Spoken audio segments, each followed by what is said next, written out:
Bonjour à tous, bienvenue pour cette nouvelle vidéo, une vidéo des pièges d'ouverture sur le gambit Blackmar Dimmer. Alors on avait vu les trois dernières vidéos le gambit Englund, le contre-gambit albin et puis le gambit de Budapest. On a la même chose avec le gambit Blackmar Dimmer, c'est par exemple sur D4 ici, l'échange se fait ici. Le pion qu'on sacrifie, il est un petit peu dans la même idée et on a un temps de plus vu qu'on a joué le coup D4. Alors c'est un coup assez surprenant parce qu'il peut arriver, par exemple sur la Scandinave, eh bien on peut se retomber sur un Blackmar.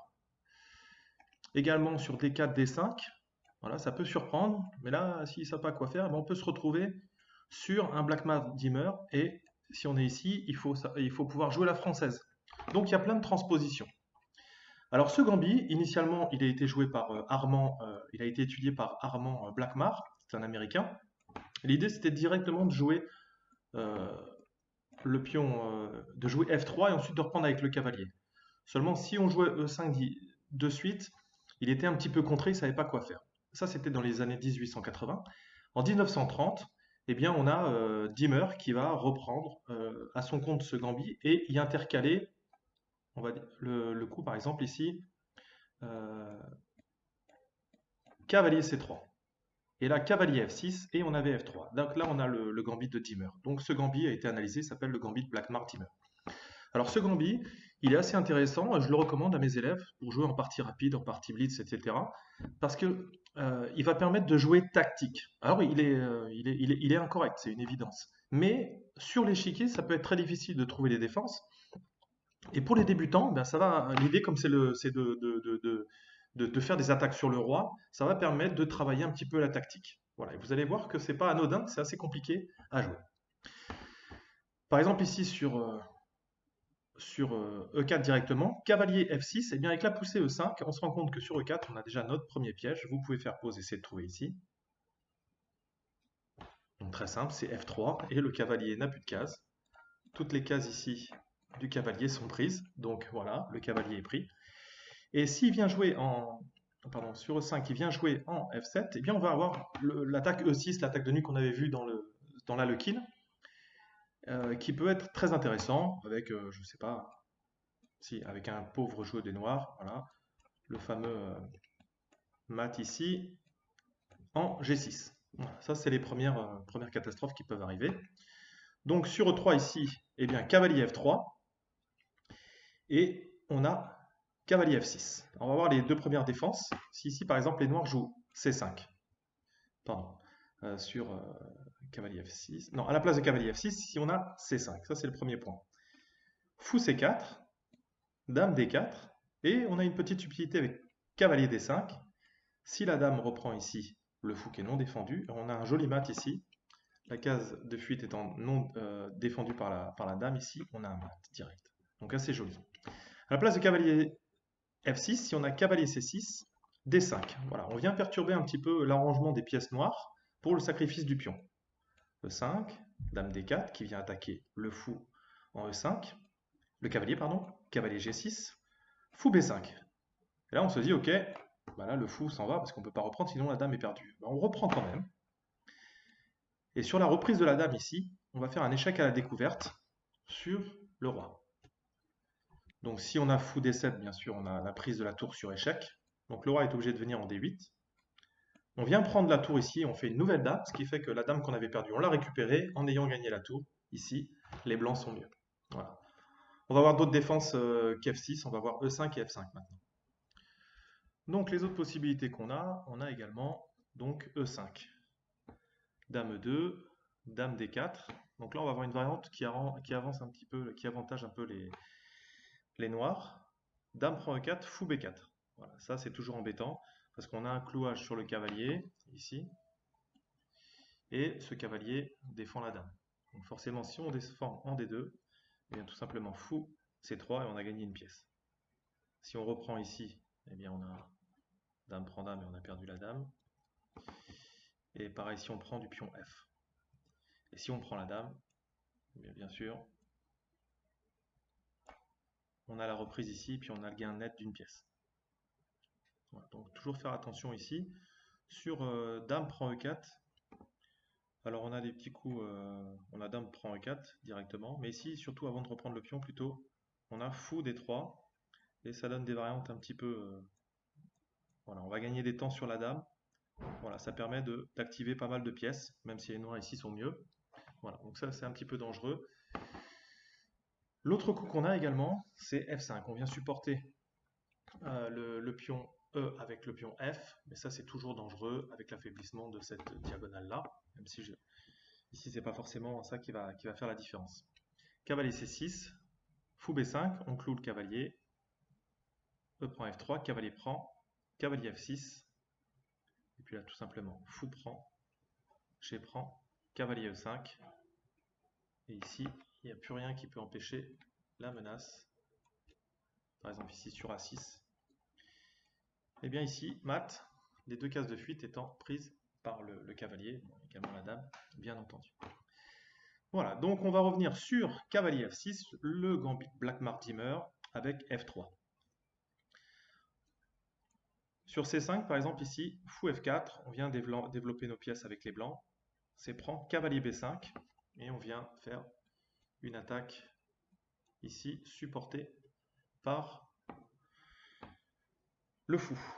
Cavalier D5, on pense que ça défend à la fois contre la fourchette et puis ça attaque le fou. Mais ici, fou prend F8, fou E3, cavalier C7, la dame est perdue. Si le roi reprend ici, dame D4, cavalier D5, mat. Donc ici, la dame est obligée de reprendre le cavalier. Fou prend. Et si, même si la dame est de perdue à nouveau, ici, il y a le gain d'une pièce pour les blancs. Voilà, sur C5. Allez, on reprend avec le pion F, même pas peur. Cavalier F3. Alors on a des possibilités aussi avec dame prend F3. Alors après dame prend F3, on a pas mal de venin ici. Donc sur par exemple dame prend D4, fou E3. Voilà, on vient gagner des tempos encore sur la dame. Et puis il y a quelques pièges qui traînent par-ci par-là. Donc par exemple sur dame E5, grand roc. Donc là on a une avance de développement pour les blancs. Fou G4, on a l'impression que ça fait une belle enfilade. Mais le problème, généralement, quand on sort le fou ici en G4 ou enfin, sur cette diagonale, on a un affaiblissement de la case B7. Donc dame prend B7, dame prend. Donc là, ici, il y a peut-être une idée de perpétuel avec tour D2. Mais sur roi B1, il y a des petits pièges, parce que si les noirs prennent la tour, en se disant, bah, s'ils reprennent la tour, on a gagné tous les deux une tour, en fait, ici, il y a un mat qui traîne avec dame C8. Donc en blitz et en rapide, c'est souvent un piège dans lequel les gens tombent parce qu'en fait, ils pensent tout de suite qu'on va reprendre la tour. Et ils ne pensent plus au mat. Donc après dame D4, fou E3, on a également dame G4. Dame F2, on essaie de garder le maximum de pièces quand on veut attaquer. Dame B4, ça fait beaucoup de coups de dame. Mais ensuite sur grand roc, cavalier F6, cavalier B5. Donc il y a la fourchette, bien entendu. Sur dame A5, eh bien, super coup de déviation avec dame E. Si on a dame prend, eh bien tout simplement mat. Voilà, ça c'est joli. Si la dame, si par exemple on vient mettre plutôt le fou devant, eh bien on vient prendre la dame et ensuite on fait la fourchette. Voilà. Donc ça c'est un superbe coup de déviation. Et si sur dame E1, bah, la dame ne peut pas faire grand chose. Si la dame vient ici, eh bien c'est une fourchette, il y a même mat, pardon, encore une fois. Donc en fait, ouais, le mat est imparable. Et puis si on vient en B6, la dame est prise. Voilà, donc très bon coup que ce coup de déviation. Après fou E3, on a également dame B4. Donc là, directement. Et ensuite, grand roc. On retrouve fou G4 avec la même idée, cavalier B5. Et sur cavalier A6, eh bien, on vient quand même prendre en B7. Tour C8, cavalier C7. Donc là, c'est génial, parce que si le cavalier prend, eh bien, la dame est plus défendue. Et puis, de toute façon, on est obligé de reprendre. Donc, et sur tour prend, eh bien, on a fou B5. Ça, c'est quasiment mat. Donc la dame est obligée de reprendre. Et la dame est perdue. Donc vous voyez beaucoup de venin dans ces variantes. Sur cavalier B5, on a également sur cavalier FD7, eh bien, dame prend B7. Ça défend à la fois le cavalier et ça menace encore mat en C8. Voilà, donc il faut faire attention. Sur E5, eh bien, cavalier prend C7, on a la fourchette, roi E7, dame B7. Et sur dame prend, eh bien, on a un superbe mat ici, avec le fou en C5. Donc j'aurais pu vous laisser chercher, mais voilà, donc très beau. Dame prend mat. Et on a également dame A5, dame prend B7, et sur la prise ici, on a encore notre fameux mat en C8. Voilà. Donc beaucoup de venin dans la variante avec la dame qui prend en F3. Même si les noirs ont de la défense, dame prend F3, beaucoup de venin. Cavalier F3, donc là c'est le gambit directement.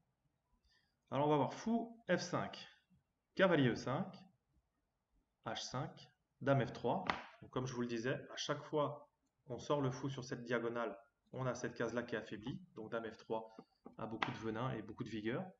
Dame C8 se disant je défends à la fois B7 et je défends à la fois le fou en F5.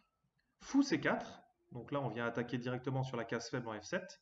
Et sur E6, là on a un thème, on va dire, hein, fréquent. C'est-à-dire que le fou ici attaque quand même avec des rayons X la case F7, la dame également.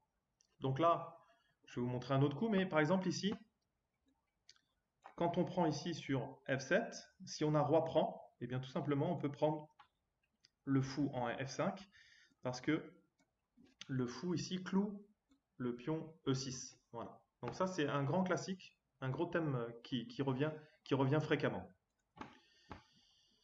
Mais ici sur E6, plutôt que de prendre tout de suite, on peut jouer fou G5, cavalier G4. Et là on peut prendre directement avec la dame sur F5, parce que ensuite E prend F5. On a une sorte de mat de Legal ici, qui n'est pas avec le cavalier qui fait mat, mais le fou directement, parce que le fou vient prendre les cases de fuite ici, et la case de fuite est prise par le cavalier. Donc voilà, très joli mat dans cette variante.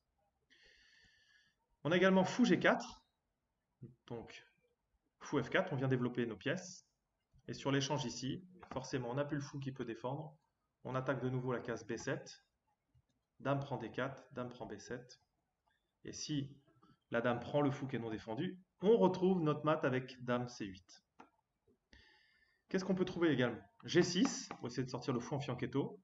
Fou C4, voilà, hein, le fou en fianchetto, si on n'a pas D6, c'est souvent un affaiblissement ici, hein, avec des menaces qui jouent avec cavalier G5. On voit aussi que l'idée de grand roc va faire que la tour sera sur de petit roc, pardon, la tour sera sur la colonne F, donc là c'est dans le jeu. Fou G7, et là il attaque directement sur le flanc, cavalier D7. Donc là aussi, une tactique qu'il faut connaître, on la retrouve dans beaucoup d'ouvertures, on la trouve dans la défense Philidor et on le retrouve aussi dans le système de Londres. Quand ici la dame est enfermée, et bien ici, on a une idée de sacrifier sur F7.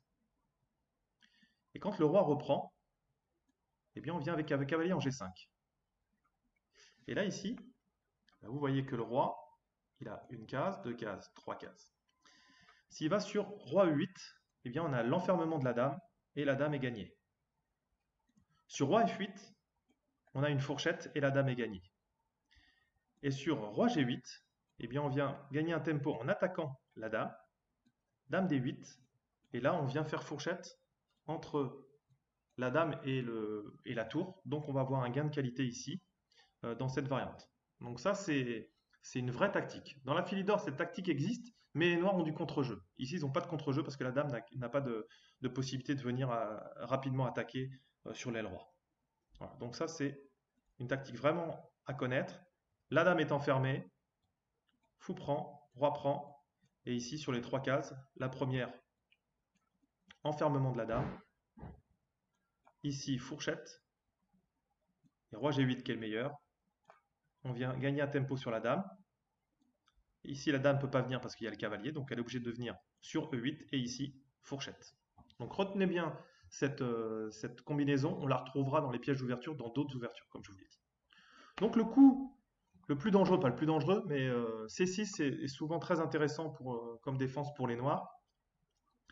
Fou C4, en fait, on retranspose dans une variante de la Fantasy Variation de la Caro-Can ici.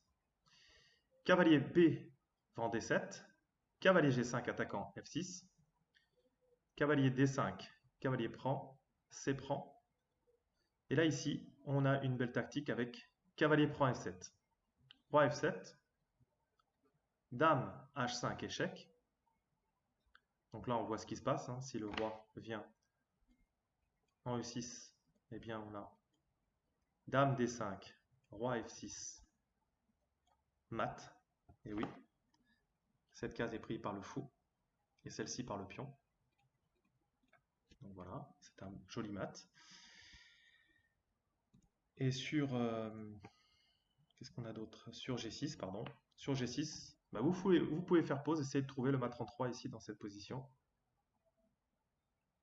Dame prend D5, E6, dame prend, roi G7 et dame F7 mat, toujours pareil, notre fou qui n'est pas développé mais qui fait du bon travail sur cette diagonale. Voilà, donc on a vu des petits pièges que vous retrouverez dans d'autres ouvertures, bien sûr, c'est souvent les mêmes thèmes tactiques qui reviennent, surtout dans les débuts ouverts. Là, on a fait le tour un petit peu de ce sacrifice de pion, que ce soit le pion E sur D5 ou le pion E5 sur D. Voilà, on l'a vu à travers le gambit Englund, le contre-gambit Albin et le gambit Budapest, mais avec les blancs, avec le temps d'avance, eh bien, on a le gambit Blackmar-Dimmer qu'on peut retrouver dans beaucoup d'ouvertures, et c'est une ouverture très surprenante, en fait, on s'y attend pas. Je vous l'avais dit, sur la Scandinave, si on revient dans la position de départ, sur la Scandinave ici, eh bien, on peut se retrouver avec un gambit Blackmar-Dimmer. Sur D4, D5, eh bien, de temps en temps, on trouve cavalier F3, cavalier F6, et on a un sacrifice du pion ici. Voilà. Même si, en l'occurrence, la prise du cavalier est un petit peu plus inoffensive pour les noirs, et les noirs ont un bon jeu ici, il n'y a pas de problème. Mais voilà, on peut le retrouver dans des ouvertures de ce type-là. Voilà, encore un coup surprenant que je conseille pour les débutants en blitz, en partie non sérieuse. Voilà, hein, c'est parce que ça va vous apprendre à attaquer les pièges, de voir la tactique d'ouverture. Voilà, et ça c'est une ouverture qui permet de développer rapidement ses pièces et qui peut être dangereuse, donc je vous le conseille, mais pas pour les parties sérieuses. Et comme je vous l'ai dit, les pièges d'ouverture, c'est bien, mais on ne peut pas baser uniquement son jeu sur les pièges d'ouverture. Sinon, vous allez droit dans le mur.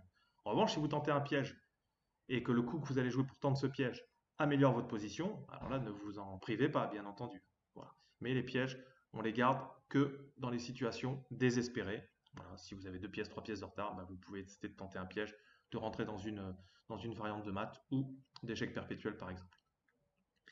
Toutes les vidéos sont référencées sur le site internet www.chesstrainer2000.com.